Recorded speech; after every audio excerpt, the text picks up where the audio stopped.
One of the big concerns people have about AI or artificial intelligence is the environmental cost and the electrical cost specifically. In other words, we're going to use so much power for AI that we're not going to have any power for the rest of us to just, heat our homes, have electricity to run our own computers, etc. However, if what Jensen Huang presented at CES is a harbinger of the future, we may find that AI actually reduces its own environmental costs in such a manner that it might eventually help the environment rather than hurt it. So let's take a look. Hey y'all, it's Dr. Know-It-All. I know that Jensen gave his keynote speech a little over a week ago now. I've been very, very busy. I watched the speech, and actually a big thanks to Farzad and also to David Carbut for taking all the pauses and applause, etc. out of Jensen's speech so that we can get just the meat of it. I'm going to present just a few minutes from the speech. I'll leave a link, of course, to the whole thing in the description so you can watch it. I highly recommend it. This is just one piece of the puzzle, but I found it particularly intriguing. And in this section, Jensen, who is wearing quite the black jacket here, right? He has a penchant for wearing black leather jackets, usually not quite so fancy, but he said, while in Vegas, why not dress up a little bit? So there you go. Anyway, so it's a very fancy leather jacket. Anyway, in this section, he talks specifically about a GPU for gaming, which of course brings up the question of why would I think about the environmental impact of AI based on a GPU for consumers for gaming? Well, let's take a look at this clip, and then of course I'll explain my rationale, and I think it will make sense. And now artificial intelligence is revolutionizing GeForce. Everyone, today we're announcing our next generation, the RTX Blackwell family. Here it is, our brand new GeForce RTX 50 series Blackwell architecture. The GPU is just a beast. 92 billion transistors, 4,000 TOPS, 4 petaflops of AI. 3 times higher than the last generation Ada. 380 ray tracing teraflops. So let's stop here quickly and look at the specs for this thing. As you can see, this is a consumer level, beast. It's not one of those giant things that's the size of a server, but you've got 4,000 AI tera operations per second. That is a very impressive thing, and that's specifically AI. So even if you're, thinking about primarily using this for games or something, this will be an AI beast for your home computer. You've also got 380 ray tracing teraflops, which we will talk about more, but that's basically how you draw pictures. And of course, if you've taken any of my 3D animation classes that I teach, you would know exactly what ray tracing is. It's basically inverting the physical reality of things. You basically shoot rays out of your eyes, out of the camera, and you figure out where things go. But that, of course, is how interactive games and mixed reality setups and all of that kind of stuff is created these days. So anyway, 380 teraflops of ray tracing is pretty amazing. Also got 125 shader teraflops. Again, these are just ridiculous numbers here. 92 billion transistors on this chip. That's just, again, just completely insane. 1.8 terabytes per second of memory bandwidth. So in other words, it can exchange things very, very quickly across the chip. And if you haven't seen my episode about how Tesla broke the Ethernet bandwidth limit, definitely check that out up here. Anyway, and then you've got an AI management processor as well. So of course, these are all really impressive stats, but the important part comes a little bit later. So we'll just continue on through here. So that we could, for the pixels that we have to compute the most beautiful image you possibly can. And of course, 125 shader teraflops. There's actually a concurrent shader teraflops as well as an integer unit of equal performance. So 2 dual shaders.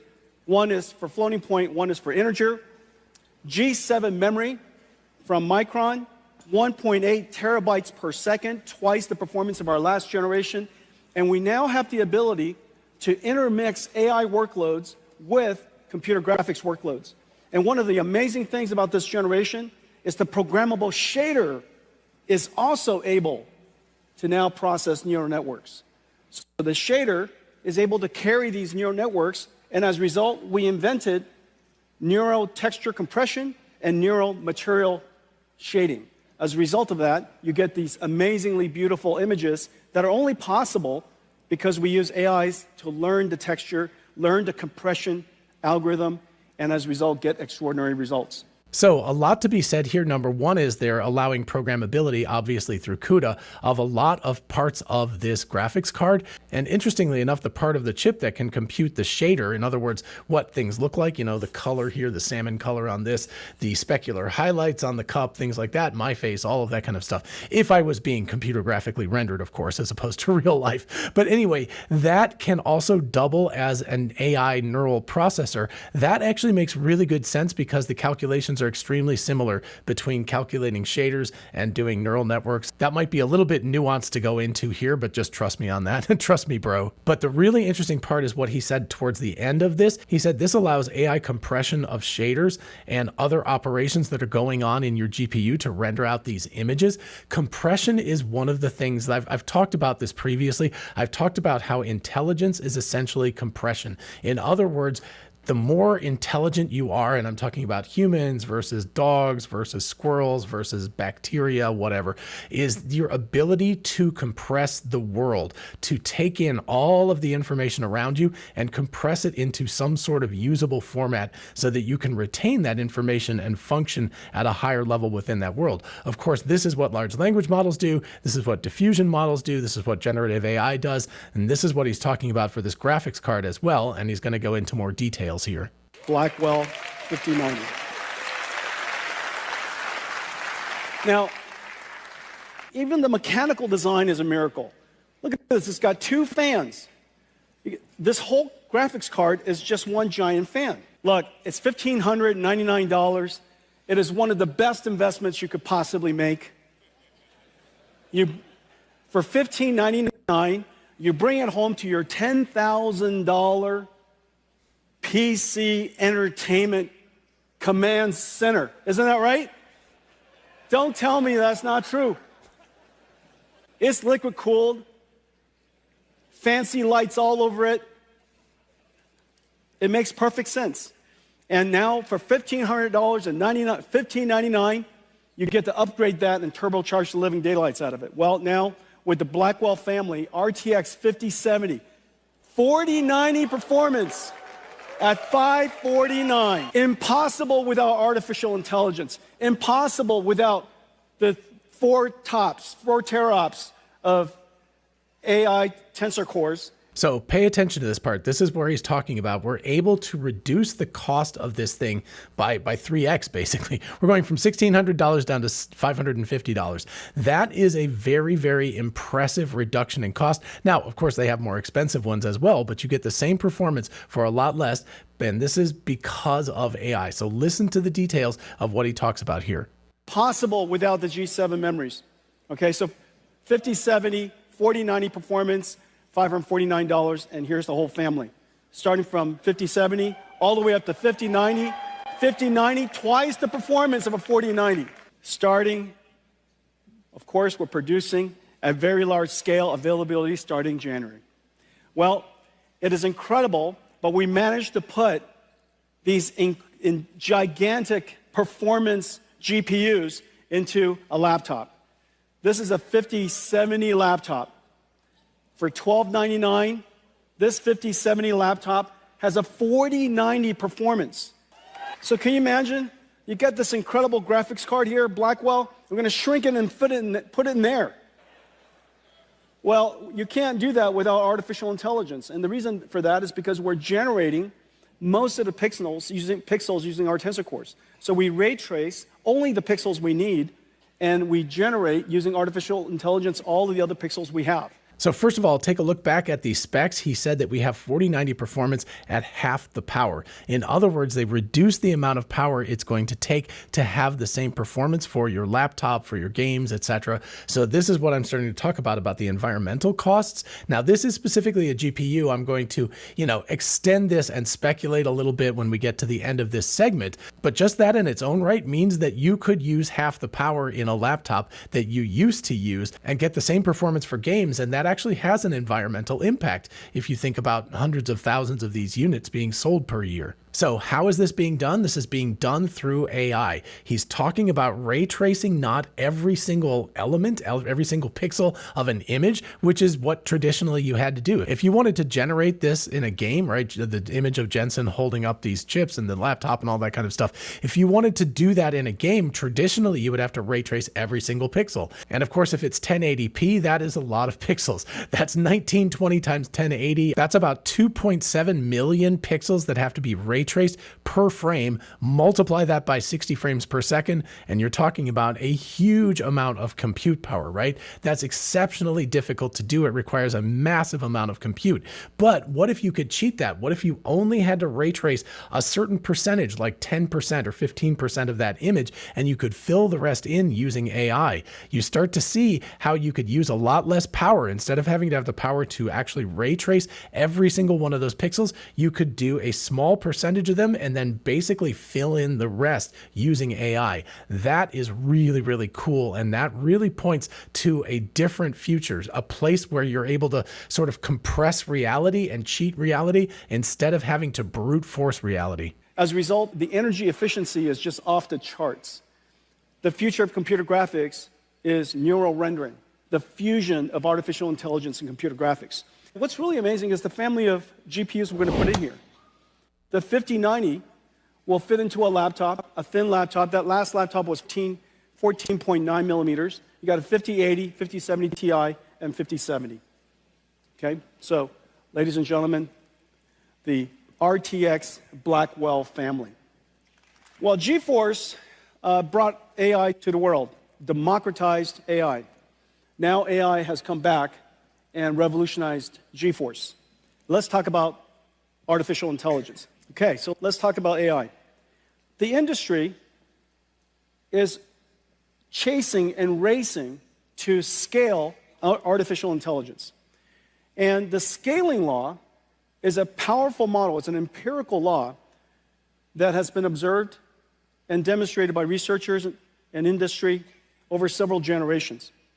And the scaling law says that the more data you have, the training data that you have, the larger model that you have, and the more compute that you apply to it, therefore, the more effective or the more capable your model will become. And so the scaling law continues. What's really amazing is that now we're moving towards, of course, the internet is producing about twice the amount of data every single year as it did last year. I think in the next couple of years, humanity will produce more data than all of humanity has ever produced since the beginning. And so we're still producing a gigantic amount of data, and it's becoming multimodal. Video and images and sound, all of that data could be used to train the fundamental knowledge, the foundational knowledge of an AI. But there are, in fact, two other scaling laws that has now emerged. And it's somewhat intuitive. The second scaling law is post-training scaling law. Post-training scaling law uses techniques like reinforcement learning, human feedback. Basically, the AI produces and generates answers based on a human query. The human then, of course, gives a feedback. It's much more complicated than that, but that reinforcement learning system with a fair number of very high-quality prompts causes the AI to refine its skills. So just real quick, that first part, the actual training part, that is the generative pre-trained transformer that we all know about, GPT. That part is the autoregressive sort of eat a trillion tokens of internet, data and just work on its own and basically get to a state, a fundamental state where it understands the nature of language or reality or videos or whatever that is. The post-training, that is the human, the reinforcement learning through human feedback. That's the part where we tune it to be good for what we want. So we're like, did you prefer this answer or that answer? This is where you involve humans. It's relatively small. The scale of this data, the scale of the test is relatively small because humans are a bottleneck. We can't go that fast, but we put the sort of icing on the cake, I guess. The GPT is the cake, and then the icing is the reinforcement learning to make it behave the way we want. And then we're going to get to test time compute, which is critically important to the scaling that's going on right now, which which is basically when you tell it, think step by step, give it more time. The GPT-4o, the OpenAI GPT-4o family and others that are competing with that automatically think about things. They don't just produce tokens immediately. They don't produce text. They think about it for a while and then they produce it. That makes them significantly smarter. And if you haven't seen my episode about the ARC challenge and stuff, definitely check that out as well. It could fine-tune its skills for particular domains. It could be better at solving math problems, better at reasoning, so on and so forth.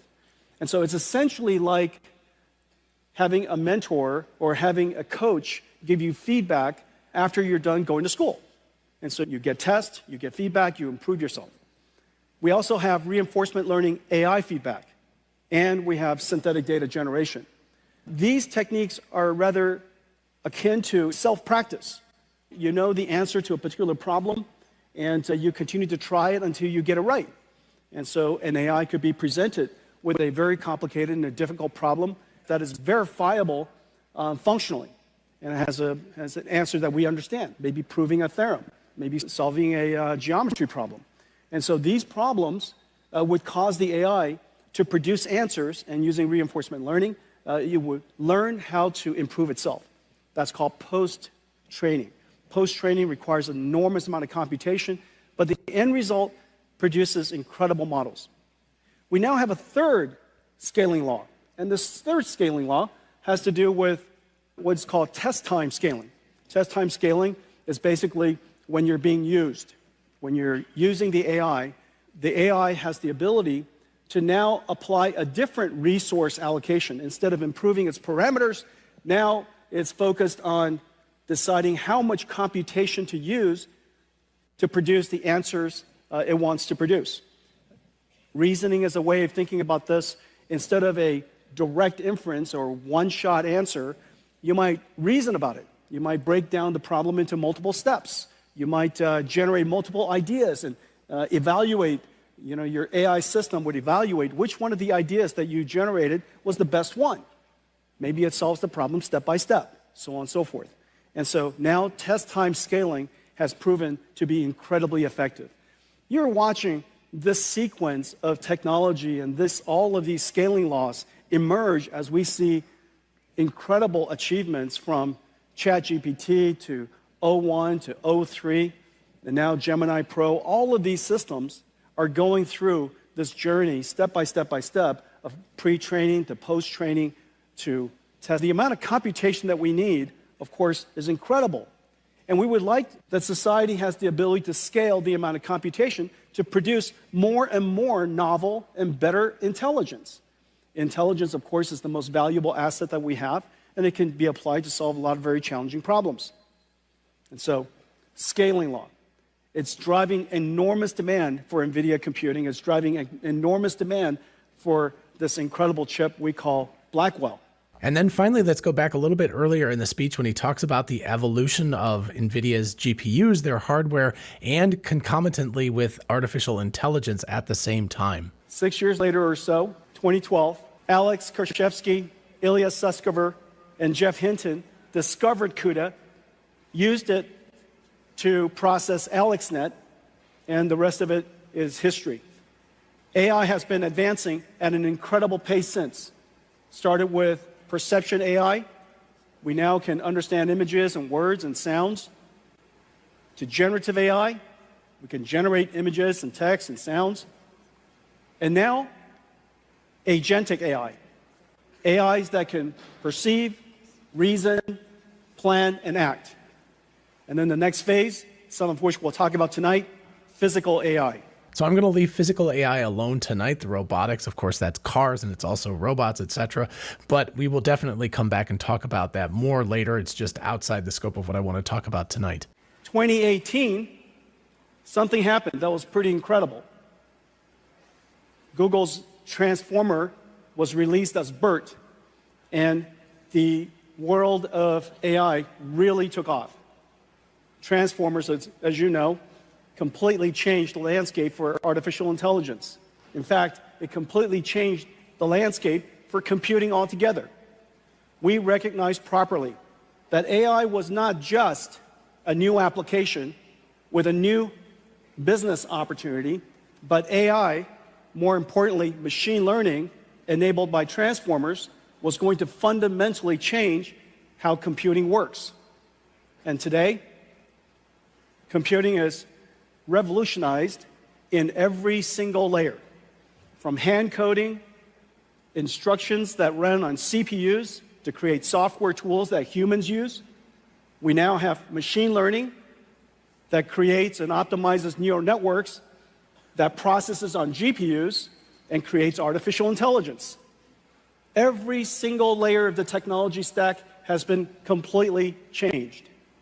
An incredible transformation in just 12 years. We can now understand information of just about any modality. Surely you've seen text and images and sounds and things like that. But not only can we understand those, we can understand amino acids, we can understand physics. We can translate them and generate them. The applications are just completely endless. In fact, almost any AI application that you see out there, what modality is the input that it learned from? What modality of information did it translate to? And what modality of information is it generating? If you ask these three fundamental questions, just about every single application could be inferred. And so when you see application after applications that are AI-driven, AI-native, at the core of it, this fundamental concept is there. Machine learning has changed how every application is going to be built, how computing will be done, and the possibilities beyond. And so, as Jensen talks about, as is pretty obvious at this point, AI has infected like a virus everything that we touch these days. It's in more and more and more things. And the upshot of that is, as we talked about with the Blackwell GPU and everything, is that you're going to need more and more compute to be able to do this AI. Or will you be able to cheat by compressing reality in some way and creating that virtualized reality and possibly other AIs in a much more compact, compressed, power-efficient manner? That's the really intriguing possibility that floats at the edge of what Jensen was talking about during his CES keynote. GeForce enabled AI to reach the masses. And now, AI is coming home to GeForce. There are so many things that you can't do. No computer graphics researcher, no computer scientist would have told you that it is possible for us to ray trace every single pixel at this point. Ray tracing is a simulation of light. The amount of geometry that you saw was absolutely insane. It would have been impossible without artificial intelligence. There are two fundamental things that we did. We used, of course, programmable shading and ray traced acceleration to produce incredibly beautiful pixels. But then we have artificial intelligence be conditioned, be controlled by that pixel to generate a whole bunch of other pixels. Not only is it able to generate other pixels spatially, because it's aware of what the color should be, it has been trained on a supercomputer back in Nvidia. And so the neural network that's running on the GPU can infer and predict the pixels that we did not render. Not only can we do that, it's called DLSS. The latest generation of DLSS also generates beyond frames. It can predict the future, generating 3 additional frames for every frame that we calculate. And so now we get to the crux of this. This is where you start to see how AI might actually reduce the environmental impact of AI. If you think about it, if you only have to render out 10% of the pixels, if you only have to ray trace 10% of the pixels of one frame, and then you get 3 frames for every 1 frame you render, that means that you're not only getting, 10x for 1 frame, but you're getting 30x the amount of pixels rendered for the amount of actual ray trace pixels. Now, yeah, there is a compute cost to go ahead and create those other 30x pixels that you've got beyond the 10% that you created. So there is some cost to that, so it's not completely free, but the cost is much, much lower than actually ray tracing all of this stuff. And that's an expense cost. That means you can have cheaper graphics cards and things like that, but it's also very crucially a reduced electricity cost as well. If I said 4 frames at full HD, 4K, that's 33 million pixels or so. Out of that 33 million pixels, we computed only 2. It is an absolute miracle that we can computationally computationally using programmable shaders and our ray tracing engine, to compute 2 million pixels and have AI predict all of the other 33. And as a result, we're able to render at incredibly high performance because AI does a lot less computation. It takes, of course, an enormous amount of training to produce that, but once you train it, the generation is extremely efficient. So this is the important part. What you're doing is you're trading off energy at creation time for energy at calculation time. In other words, it might cost X amount of energy to create something using traditional code, and it might take 10x or 100x that amount of energy and time to do the training, to train up a neural network to do the same thing. But if you amortize that over, a million of these GPUs, and you're saving that back, you're saving the energy and the time as you go and you use these GPUs out in the world, then you reap the rewards. It doesn't really matter how much extra energy and time it took to create this thing, to create the neural network model, because it's so much more efficient on the back end as you use it over and over and over again. And this goes back to that rule that really the cost of training one of these models is not nearly as high as the inference if you're going to use it a lot. In other words, whatever the cost was to create ChatGPT 4 or whatever, pick your model, it doesn't matter, that the inference compute is going to be way, way, way, way higher than that training compute. If you use it for a year or something like that, or this model, an evolution of that model for 6 months or 12 months or 18 months or something, and you have 10 million users or 100 million users using it every single day, they're going to be hitting that thing. They're going to be using a lot more compute at inference time than you did at training time, no matter how big the training is. And that's where you start to reap the reward of AI. AI can actually reduce environmental costs versus more traditional methods of doing things because of the amortization of energy and time costs across the inference time, across the time when you actually use it as a client of the service rather than the creator of the service. So this is one of the incredible capabilities of artificial intelligence, and that's why there's so many amazing things that are happening. We used GeForce to enable artificial intelligence, and now artificial intelligence is revolutionizing GeForce. So that's the part of the presentation I wanted to cover today. And like I said, you can see here, Jensen actually talks about how much savings there is in terms of compute and therefore in terms of energy and time, etc., in doing graphics rendering. But you can project this intelligent compression out to AI itself. In other words, if you think about ray tracing as an analogy, if you think about the way AI is done right now, today, you have to give it trillions of tokens. You have to feed it all of these tokens to train it. But what if you have a model that's already so intelligent that it doesn't need nearly so many of these? It's already compressed so much intelligence of the world into itself that you can train it with a very small amount of data, relatively speaking. Well, that's going to reduce the cost of training quite a bit. And what if you can release way, way smaller models? There is a recent model I just saw, I think it's called Kokoro or something like that. I might be misremembering the name, but it's like 82 million parameters, and it's an amazing text-to-speech model that sounds really, really good. So you can reduce the amount of these models, the amount of parameters in these models, which means that you don't have to do as much calculation, which means you don't have as much environmental impact in terms of energy and stuff. So while Jensen didn't talk about this specifically in this CES keynote, it's very important to realize that artificial intelligence is probably going to be its own best friend in terms of environmental cost.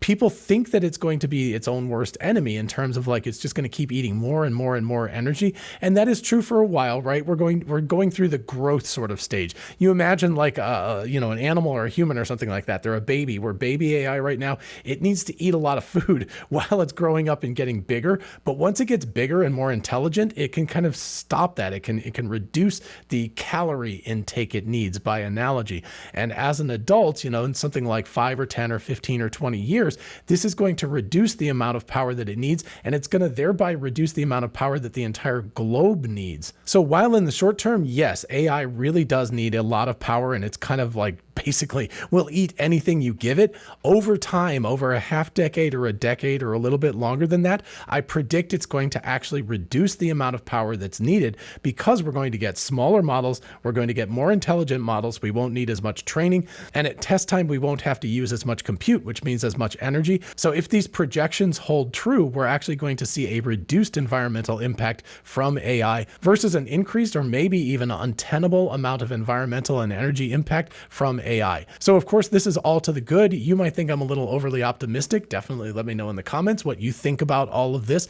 While you're down there, if you don't mind liking and subscribing, it is my birthday on January 29th. I'm turning 60. I would love for a birthday present for you to subscribe. I would love to get to 100,000 subscribers by then. It's always possible. It could happen. Anyway, thank you so much for watching and for commenting and for subscribing if you have time, and I will see you in the next video. Bye-bye.